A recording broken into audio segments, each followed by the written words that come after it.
Mother of democracy প্রয়াত বেগম খালেদা জিয়ার ব্যক্তিগত সহকারী ছিলেন।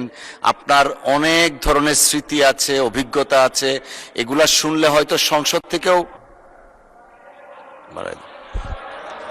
আচ্ছা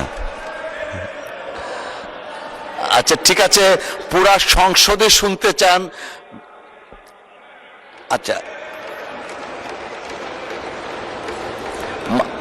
মাননীয় সদস্য, প্রয়াত নেত্রী বেগম খালেদা জিয়ার নাম যখন আসেন গোটা সংসদ ঐক্যবদ্ধ হয়।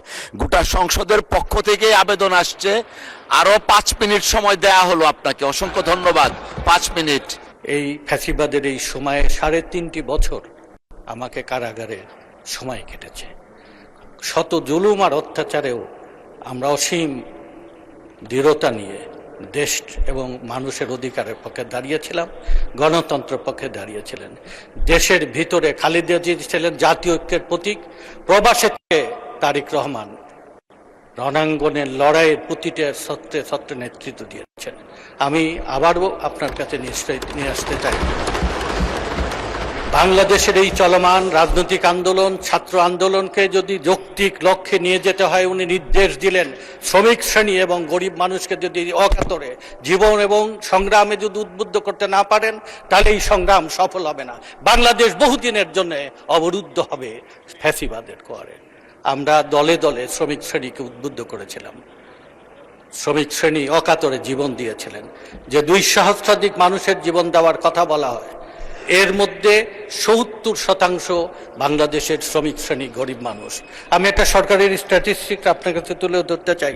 মাননীয় স্পিকার, যে সরকারি গেজেট যেটা প্রকাশ করেছে, মৃত্যু পেশা অনুযায়ী শ্রমজীবী 284 জন, শিক্ষার্থী 269 জন, ক্ষুদ্র ব্যবসায়ী 120 জন, ছোট বেসরকারি চাকরিজীবী 108 জন, 29।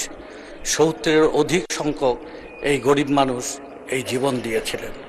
আমাদের সব জীবন দেওয়ার লক্ষ্য ছিল একটা নিরাপদ বাংলাদেশ গঠন করা। দেশের ভিতরে খালেদা জিয়া আমাদের ঐক্যের প্রতীক ছিলেন। আর প্রবাস থেকে তারেক রহমান ঠিক সেনাপতির মতো রণাঙ্গনে কোন কর্মসূচির পর কোন কর্মসূচি দিতে হবে, কোন কর্মসূচি ঘোষণা করার পরে আন্দোলন সফল হবে। আজকে তার বিরুদ্ধেই যখন আমরা আন্দোলনে অংশগ্রহণকারী শক্তি, যখন আমরা কথা বলতে যখন ভুলে যাই, কাকে অপমান করে আমরা বড় হতে চাই, সেই বিবেচনাবোধ যখন আমাদের মধ্যে কাজ করে না, তখন আমাদের দুর্গতির সতর্কতা জানাই। আমি সাম্প্রতিককালে এমন কিছু আলোচনা সমালোচনা হচ্ছে, যে আলোচনা সমালোচনার এই পথ বেয়ে, এই সুড়ঙ্গ দিয়ে এক চক্রান্ত। মাননীয় সদস্য, অসংখ্য ধন্যবাদ। আপনি মাদার অফ ডেমোক্রেসি প্রয়াত বেগম খালেদা জিয়ার ব্যক্তিগত সহকারী ছিলেন। আপনার অনেক ধরনের স্মৃতি আছে, অভিজ্ঞতা আছে, এগুলা শুনলে হয়তো সংসদ থেকেও আচ্ছা আচ্ছা ঠিক আছে, পুরা সংসদে শুনতে চান? আচ্ছা, মাননীয় সদস্য, প্রয়াত নেত্রী বেগম খালেদা জিয়ার নাম যখন আসেন গোটা সংসদ ঐক্যবদ্ধ হয়। গোটা সংসদের পক্ষ থেকে আবেদন আসছে, আরো 5 মিনিট সময় দেয়া হলো আপনাকে। অসংখ্য ধন্যবাদ। 5 মিনিট। মাননীয় স্পিকার, আমরা ডিবি অফিসে এপার আর ওপার সবাই আমরা একসাথে ছিলাম।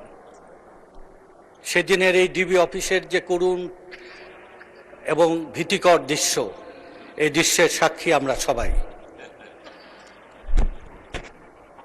আমি আমার সহকর্মী যারা সামনে রয়েছেন, তাদের সাথে আমাদেরকে পরস্পর দেখানো হতো, ভয় দেখানোর জন্যে, আতঙ্ক তৈরি করার জন্যে, ভীতি তৈরি করার জন্যে, এবং আপোষের প্রস্তাব দেওয়া হতো।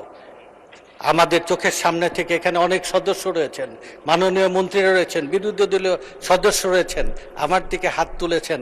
আমি হাসনাত আবদুল্লাহ, আমাদের সহকর্মী, মাননীয় স্পিকার, আমরা সেখানে কি এক বিভীষিকার দুঃসহ অবস্থা অতিক্রম করেছি। আমরা মাথা নত করিনি, আপোষ করিনি, বাংলাদেশে গণতন্ত্র ফেরানোর এই লড়াইয়ে আমরা যারা যারা যাদের অবদান, তাদের সবটুকু অবদান আমরা শ্রদ্ধা সম্মানের সাথে স্মরণ করি। বেগম খালেদা জিয়া শুধু বাংলাদেশের নয়, গোটা পৃথিবীর গণতান্ত্রিক আন্দোলনের একটা সম্পদে পরিণত হয়েছে।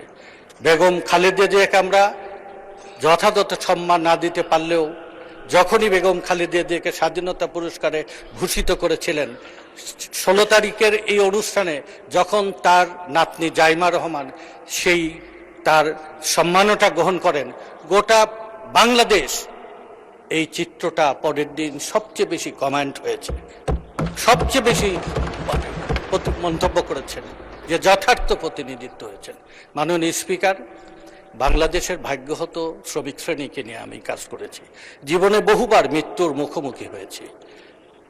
রণাঙ্গনের লড়াইয়ে, রাজনৈতিক লড়াইয়ে, প্রতিপক্ষের সাথে অসম লড়াইয়ে আমাদের একটা লক্ষ্য, একটা বাংলাদেশকে বদলে দেওয়া, বাংলাদেশকে এমন একটা বাংলাদেশ গঠন করা যে বাংলাদেশে ভাগ্য হতো মানুষ হাসবে, এক নিরাপদ বাংলাদেশ পাবে। যে নিরাপদ বাংলাদেশের জন্য ৭১-এর শহীদ রাষ্ট্রপতি জিয়া, মেজর জিয়া স্বাধীনতার ঘোষণা দিয়েছিলেন। বেগম খালেদা জিয়া অসম লড়াই করেছে ফ্যাসিবাদের বিরুদ্ধে, স্বৈরাচারের বিরুদ্ধে, সামরিক দুঃশাসনের বিরুদ্ধে, গণতন্ত্র ফেরানোর জন্য। বেগম খালেদা জিয়ার দেখেন ট্র্যাজেডি, ডেস্টিনি। বেগম খালেদা জিয়াকে তারা অসম্মান, অপমান করতে চেয়েছিলেন। আজকে বেগম খালেদা জিয়া যে অসুস্থ অবস্থায়, আমাদের ডাক্তার সাহেব এখানে রয়েছেন, যে মৃত্যুর সাথে আমরা প্রতিটা মুহূর্তে সে সময় লড়াই করছি, তাকে জীবিত অবস্থায় গণতন্ত্রের বিজয় বীর করার জন্য।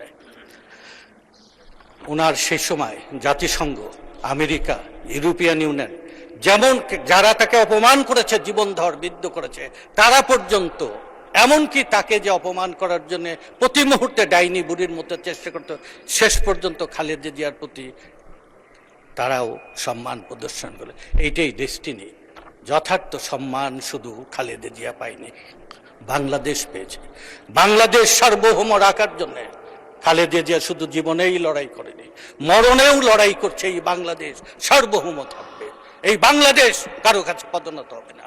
এই বাংলাদেশকে, বাংলাদেশের স্বাধীনতাকে কারো পক্ষেই পদোন্নত করা সম্ভব হবে না।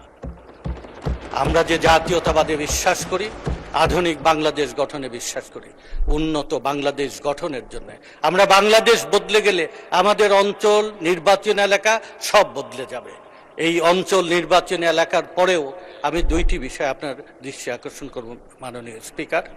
এক হচ্ছে আমাদের জাতীয় উন্নয়নের নির্বাচনী এলাকায়, আমার এলাকায় যে সমস্ত দাবিগুলো রয়েছেন সেগুলো আমি লিখিত আকারে আপনার কাছে দিলে আপনি যদি বলে দেন, সেই সময়টা আমি জাতীয় রাজনীতির প্রেক্ষাপটে কিছু কথা বলতে পারি।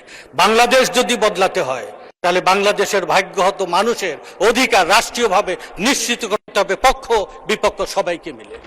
বাংলাদেশের ৭,৩৫,০০,০০০ ভাগ্য হতো শ্রমিক শ্রেণী, যারা বিদেশ থেকে রেমিটেন্স আসে, দেশের ভিতর থেকে সম্পদ সৃষ্টি করে, যারা প্রতিটি তার তিল, ঘাম, শ্রমে সভ্যতা গড়ে ওঠে। বাংলাদেশের সেই শ্রমিক শ্রেণীর দিন আসছে ১লা মে।